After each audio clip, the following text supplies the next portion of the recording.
What's your name and what do you teach? Hello, my name is Mr. Boardman. I teach ag mechanics. Do you enjoy teaching welding? Well, in ag mechanics we teach welding. I do enjoy teaching welding. That's our primary subject in here, but we also teach residential electric, low voltage electric, hydraulics and pneumatics and electric motors and small engines. We teach 13 different trades in this class.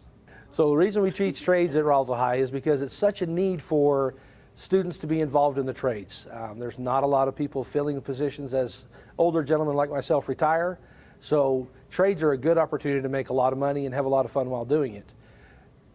So that's why we do ag mechanics here and welding and all the different things that we do in this shop. Is there anything you want to say to the middle schoolers? I think you need to be involved in a program like this. Whether you do this as a job or do this as a hobby, either way you'll never be hungry because you'll always have a trade or an ability to do something.